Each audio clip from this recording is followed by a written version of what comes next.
এখানে ধরেন আমরা ফাড়ের উপরে আছি, আমরা এই বড়শিগুলো নিয়ে মিনিমাম আঁটু পানি থেকে মাজা পানি পর্যন্ত যাইতে হবে। ওখান থেকেই আমরা শুরু করব। এই যে শুরু করেছি হাঁটতে আসি আজ দিয়ে, দেখবেন আস্তে আস্তে পানির গভীরতাও বাড়বে, আমাদের বড়শি ফেলানো শুরু হবে। এই দেখেন অলরেডি মাজা পানিতে প্রায় চলে আসছি আমরা, মাজার একটু নিচে আছে।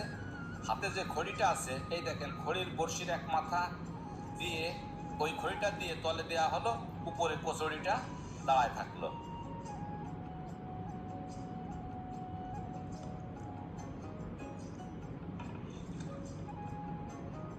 এইভাবে আমরা 1 থেকে 150 বড়শি পাতব।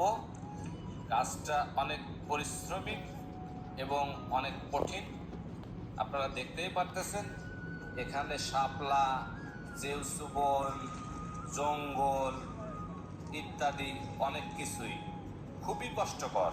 আবার পানিতে অনেক সময় চুলকায়, প্রচুর চুলকায়। এত কিছু অতিক্রম করেও মাছগুলো ধরার জন্য আমরা আজকে ডাঙায় আসছি।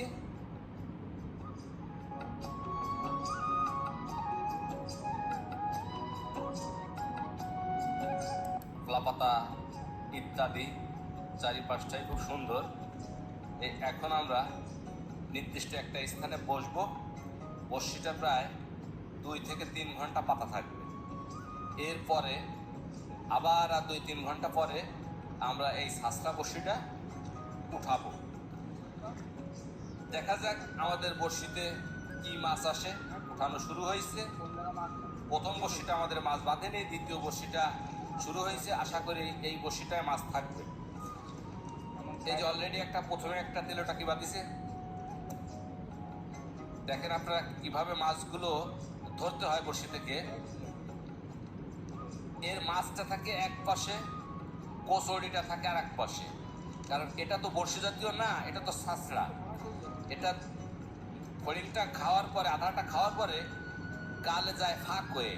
যদি আমরা কচুরি দিয়ে সোজা টান দিই তাহলে মাছটা আবার বেরোয় যাবে। যে কচুরিটা দেখা যায় যে সুতা নাই, ঘুরোইয়ে সুতা শেষ হয়ে গেছে, আমরা তখন বুঝতে পারি এই বড়শিটায় মাছ আছে। এইটাই দেখেন, এই যে একটা কই মাছ বাঁধিছে। এই যে দেখেন কত সুন্দর দেখা যাচ্ছে। এই দেখেন বড়শিটা ওই যে ছাড়াচ্ছে।